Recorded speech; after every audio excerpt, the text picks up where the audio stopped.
Halo guys, perkenalkan aku Arina Nerushifa, siswa kelas 12 di SMA Negeri 1 Kota Pekalongan. Jadi di video kali ini aku akan menjelaskan apa sih pengertian dari single board komputer dan single board controller, fungsinya apa aja, contoh perangkatnya, dan contoh penggunaannya. Oke, yang pertama aku bakal jelasin apa sih single board komputer dan single board controller itu. Oke, yang pertama aku bakal jelasin single board komputer atau yang biasa disingkat SBC. Jadi, single board komputer adalah komputer dalam sebuah board. Artinya apapun yang bisa dilakukan oleh komputer itu bisa juga dilakukan oleh SBC. Nah, mengutip dari Win Elrod 1997, single board komputer adalah sebuah komputer yang dibangun di atas papan sirkuit dengan mikroprosesor, memori, slot input atau output, dan fitur lain yang dibutuhkan untuk menjalankan sebuah fungsi komputer.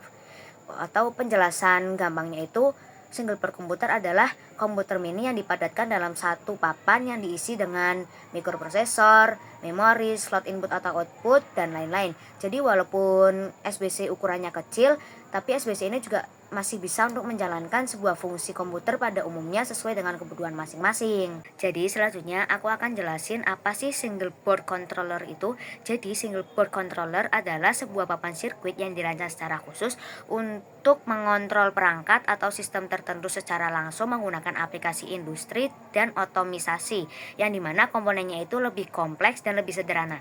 Atau penjelasan gampangnya itu, single board controller itu adalah papan yang dirancang untuk mengontrol alat atau sistem tertentu yang biasa dipakai dalam industri dan otomatisasi, yang dimana komponennya itu lebih sederhana dan lebih sulit atau kompleks sesuai dengan kebutuhan masing-masing.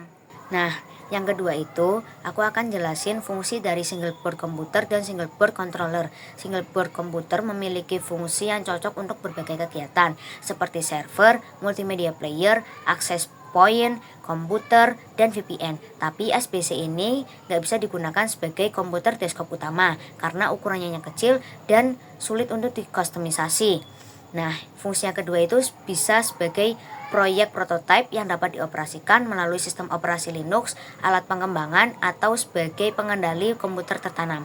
Sedangkan single board controller memiliki fungsi untuk mengontrol dan mengotomatisasi elektronik yang dirancang secara khusus melalui kemampuan pemrosesan, input atau output, dan antarmuka yang ringkas dalam satu papan, seperti otomatisasi rumah tangga, sistem keamanan, dan perangkat medis. Nah, yang ketiga aku bakal ngasih contoh perangkat dari single board komputer dan single board controller. Contoh dari single board komputer yaitu Raspberry Pi, BeagleBone Black, BeagleBoard, dan sebagainya. Sedangkan untuk single board controller itu memiliki contoh berbagai versi Arduino, Parallax, Propeller, dan sebagainya. Nah, yang terakhir itu aku bakal ngasih contoh penggunaan dari single board komputer dan single board controller. Nah, yang pertama aku bakal ngasih contoh penggunaan single board komputer, yaitu penggunaan pada jaringan WiFi atau perangkat WiFi. Nah, di perangkat WiFi itu terdapat router, mikrotik, dan lain-lain. Nah, yang membedakannya itu SBC di perangkat WiFi ini lebih khusus atau satu fungsi saja, yaitu untuk mengatur dan membagi jaringan WiFi. Nah, kalau kalian pengen tahu penjelasan lebih lanjut, kalian bisa cek blog aku dengan alamat URL-nya naurashifa.blogspot.com atau lihat link YouTube yang udah aku taruh di artikel blog aku. Nah, selanjutnya aku bakal ngasih contoh penggunaan single board controller yang menggunakan Arduino Uno dalam konteks smart home, yang dimana kita bisa memerintahkannya dengan menggunakan suara kita untuk mematikan lampu atau menyalakan kipas dan lain sebagainya. Nah, untuk penjelasan lebih lanjutnya aku bakal ngasih link video YouTube-nya. Oke, itu aja yang bisa aku jelasin. Mohon maaf kalau videonya masih kurang jelas dan sulit dipahami. Jangan lupa buat kunjungin blog aku dengan alamat URL naurashifa.blogspot.com. Terima kasih sudah menonton video ini sampai akhir. Dadah!